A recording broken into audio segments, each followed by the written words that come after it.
You already touched on certifications, and you said that you'd rather have someone with skill rather than certifications. You yourself have done a lot in the security scene, even though you don't have any certifications from a security standpoint. So when you're looking for entry-level roles, apart from like bug bounty, what else can someone show that they might have the skill? Like, since you said certifications might not be as important. Mm-hmm. So it's the curiosity, the only entry point, I think so, within information security itself. So whenever even we are interviewing, we are looking at the curiosity part of it, right? So as long as you can demonstrate how you have been curious about certain threats, how it's executed itself, that should put your foot in the door, so to speak.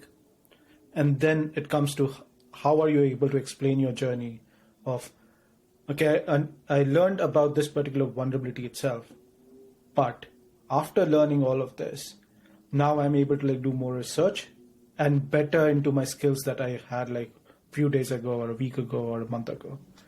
That's those two go hand in hand whenever you're looking for any new role, so to speak, within penetration testing, at least for our company. The second thing that I've seen most of the people do wrong is they're too much focused on the tool. They're too much focused on the scripts that are already out there. And when we as an interviewers are looking at that, we know that the tool already exists.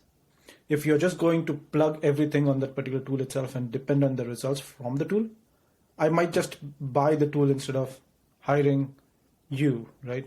So you need to be agnostic. You need to understand how tool actually works and how are you bettering your capabilities alongside with the tool itself. To give you an example, SQL injections. There are, within Verizon Media itself, there are so many different people that were trying to find SQL injections alongside with me. But I was able to find more SQL injections within Verizon Media itself is because I fine-tuned the payload based on the responses that I'm able to see on Burp itself, where I know that I'm getting a 500, but I'm hitting an application as opposed to a app. So once I'm hitting the application itself, I know what needs to be modified from a payload perspective itself, and I'll fine-tune that, and then I'll put that into SQL map. And that helped me identify more SQL injections than what others would.